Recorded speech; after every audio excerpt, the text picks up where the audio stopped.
Hola, benvinguts a Paper i Píxels. Avui toca paper i píxels.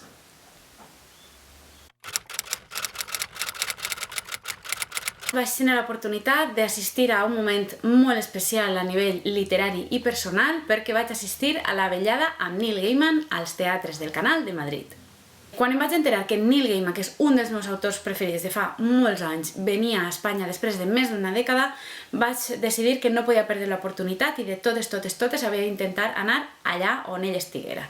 El dijous 30 de maig, Neil Gaiman assistia a Barcelona al Centre de Cultura Contemporània. Vaig intentar de seguida comprar entrades, però ja s'havien exhaurit. Em van dir que per la demanda ho canviaven a un lloc allí mateix, però més gran, no sé si passaven al hall, i que venien entrades noves, però les entrades noves també van volar molt prompte i també me'n vaig quedar sense. Vaig escriure a Roca Editorial i em van comunicar molt ràpidament i de manera molt amable que al dia següent, abans d'anar a Madrid, seguiria en Barcelona i faria una firma de llibres en la FNAC Triangle i després assistiria a la llibreria Gigamesh. Tampoc no vaig poder assistir perquè era fer el viatge directament a Barcelona només per a la signatura i no estava segura de poder entrar i vaig decidir que intentaria aconseguir entrades per a Madrid. El dia que apareixien les entrades de Madrid jo estava ja preparada, tenia el matí lliure, estava davant de l'ordinador, a les 10 del matí començava la venda, jo a menys quart ja estava davant de l'ordinador, refrescant la pàgina, tocant allà la tecla i quan per fi va aparèixer el botó de comprar indicava que estaven exhaurides. Es van tornar a acabar, vaig telefonar al teatre i em van dir que no era un error, que havien volat en 3 minuts i que, desgraciadament, no n'hi havia més. Així ara públicament reconec que van caure un parell de llagrimetes, jo estava molt esperançada de poder assistir.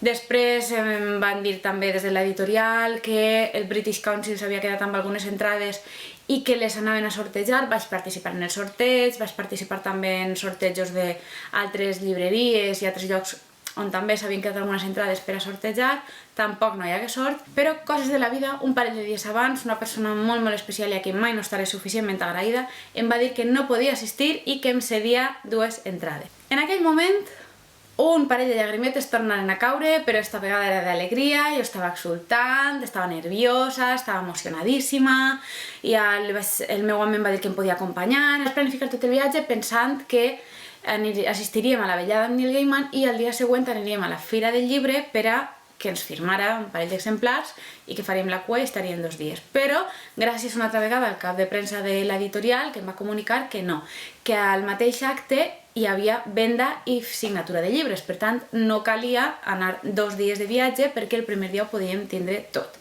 De manera que decidirem fer el viatge. Jo vaig seguir per Twitter tot el que la gent anava penjant amb el hashtag de GaimanBCN de Barcelona i veia les fotos de les cues que feien la volta als edificis, que la gent a no sé quina hora del matí ja estaven allà fent cua i jo ja m'imaginava el viatge a Madrid i jo pensava que nosaltres anàvem fent quilòmetres i que allà a Madrid la cua s'anava fent gran. I jo en el meu cap estava fent tot ja molt gran. Jo ja m'havia fet l'ànim que anava a estar lluny, que anava a estar darrere, però jo per estar en el mateix metre quadrat jo ja em sentia afortunada. Però, sortosament, era el meu cap de setmana de sort, arribarem a Madrid, cotxe aparcat, roba a l'hotel, dinarem alguna cosa i agafarem el metro directes als teatres del Canal. He de dir que només arribar a la porta del teatre i assegurar-me de per on era l'entrada, la cua era de només 25 persones. Nosaltres érem els 26 i 27 de la cua. A partir d'aquell moment començava de sobte a fer-se ràpidament una cua darrere de nosaltres que ja començava a fer la volta a l'edifici i ja pujar pel carrer. Clar, perquè eren unes 160 o una cosa així d'entrades en total. Només entrar al teatre, pujar l'ascensor i quan entràrem a la sala hi havia una paradeta de la botiga de còmics Generació X de Madrid que tenia allí llibres per a comprar-los posteriorment, jo vaig pensar. Ja miraré després, anarem directes a agafar seient i teníem segona fila. Jo estava... Vos podeu imaginar, perquè no és com en altres llocs, que fins i tot la primera fila està molt separada, com en un teatre, com en un cine, que està al buit de la platea i en realitat esteu lluny. No. Era una segona fila que cabien 2 o 3 persones de distància. Era com si ens estiguera parlant de tu a tu. I fou molt emocionant. Ja estàvem allà situats, ens donà temps també d'agafar els seients i anar a mirar un poc la paradeta per a veure els llibres que volíem comprar després, tot i que jo ja tenia clar que volia. I en un moment aparegué Patricia Escalona, de Roca Editorial, ja l'emoció perquè sabíem que venia ella, venia ell, i efectivament ella ja ho va dir, que no calia, però va fer una breu introducció de qui era Neil Gaiman, i de sobte va aparèixer ell, i ja va començar la xerrada. La vetllada fou increïble, estàvem allà, se sentia tot molt bé, ell parlava, com sempre, un anglès molt clar, molt lent, molt ben explicat, tot molt bé.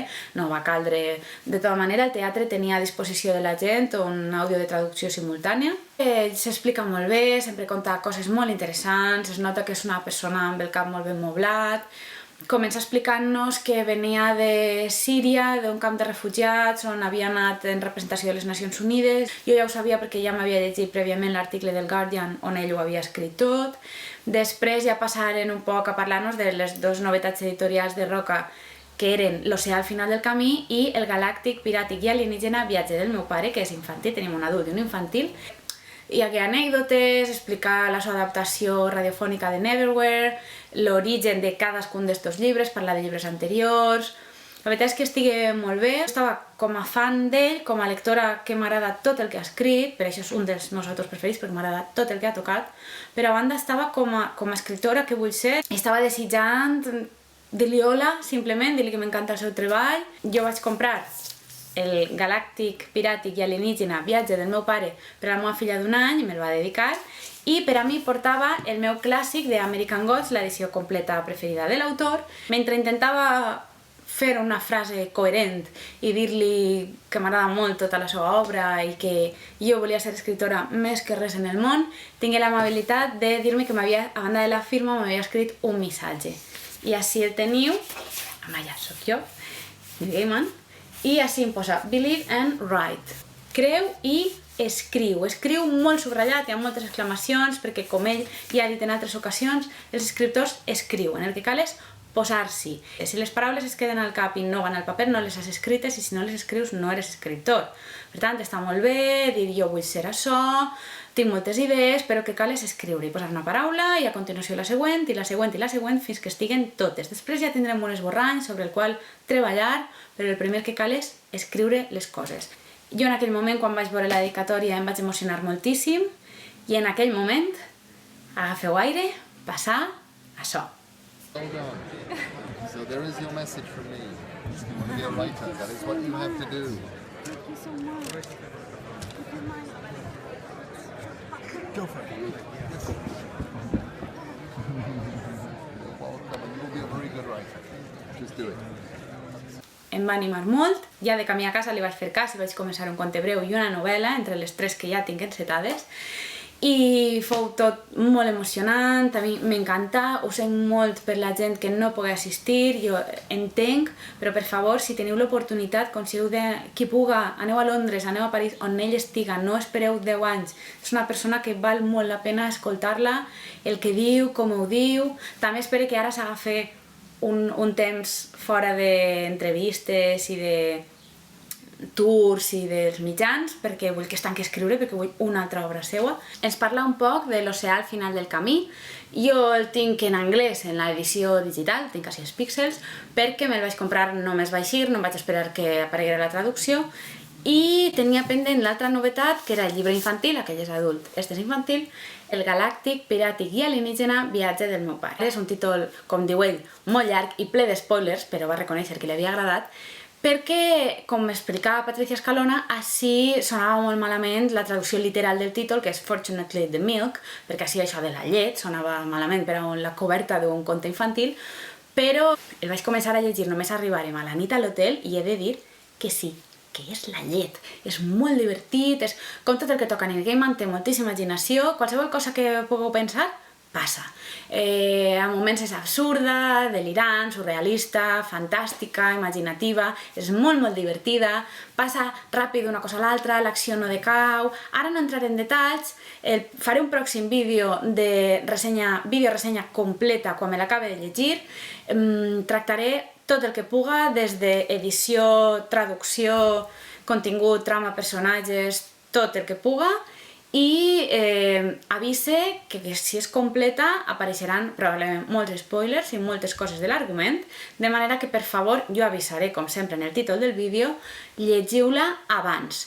Ens parla també un poc de L'oceà al final del camí, de com el va concebre, de com diu ell que fou una novel·la que va néixer per error, perquè ell pensava fer un conte breu. En aquell moment la seva dona, Amanda Palmer, estava gravant un disc a Sydney, passaren molts mesos separats, i ell va pensar que com que la trobava a faltar, li escriuria una història breu. Però la història es va anar fent gran, de manera que al final acaba sent una novel·la.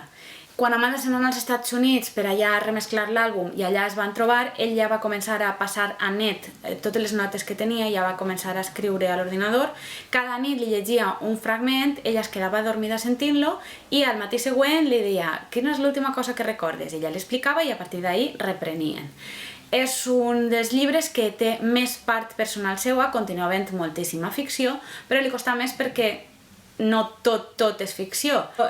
Jo he treballat en una editorial i jo sé que portar una persona del calibre de Neil Gaiman és molt complicat, hi ha molt de treball, moltes persones implicades, des de les pròpies persones que treballen en l'editorial i fan possible ja no només el llibre, els correctors, traductors, maquetadors, els editors, els del magatzem, els distribuïdors, els de les llibreries, que li porten les botelles d'aigua, els taxistes, l'home o la dona que li hagi venut el bitllet d'AVE per anar de Barcelona a Madrid, qui li hagi preparat un cafè per que ell estigui despert i pugui parlar amb tots nosaltres, qui hagi preparat les cadires per a que puguem assistir, que siguen, hi ha moltíssimes coses que organitzar i jo simplement estic agraïda per que hagi passat i per haver pogut estar allí, a tots, a Roca Editorial, a Patricia Escalona, a Andrea Tomasini, als de la llibreria Generació X, que estaven allí venent llibres, als teatres del canal, a qui siga. Fins a l'última persona que hagi participat en que això poguera fer-se realitat i que jo poguera estar allí, moltes gràcies. Al dia següent nosaltres tornarem a casa a València, però sí que sé que la gent va estar fent una cua molt llarga i des de molt pronte al Parc del Retiro. Quan tancava la caseta, quan s'acabava l'horari, Neil Gaiman seguir fora de la caseta i persona per persona, quedaven unes 200 persones fora i ell va firmar a tots, es va disculpar, va signar perquè ningú no es quedarà allí sense firma. Això és una cosa que l'honora moltíssim. És molt pròxim, se'l veu molt amable, estava molt cansat, se li veien les ulleres, però com ell diu, li agrada estar amb els lectors, parlar amb la gent, ja tenia ganes de tornar a casa, però es notava que s'ho estava passant bé, ho va fer tot molt amè i molt divertit i fou molt interessant. Per als que no tingueu informació, heu de saber que l'any que ve apareixerà un documental que el va seguir per tot el seu tour de signatures pels Estats Units. Tindreu també, acaba d'aparèixer a la venda, un llibre que es diu The Art of Neil Gaiman. Conta un poc la seva vida i a banda ensenya material inèdit o material que no s'ha vist perquè són esborranys, notes en les seues llibretes, els seus primers dibuixos. És com el Neil Gaiman des de dins i jo estic desitjant llegir-lo, espero que algú així s'anime a la traducció. Des d'ací, per favor, Roca Editorial, feu-vos amb els drets i si necessiteu traductor, crideu-me a mi. És un llibre que si heu estat amb ell vos encantarà. Si alguns de vosaltres estiguéreu a Madrid o a Barcelona o als dos llocs, perquè sé de persones que anaren d'un lloc a l'altre, per favor, compartiu la vostra experiència en la secció de comentaris.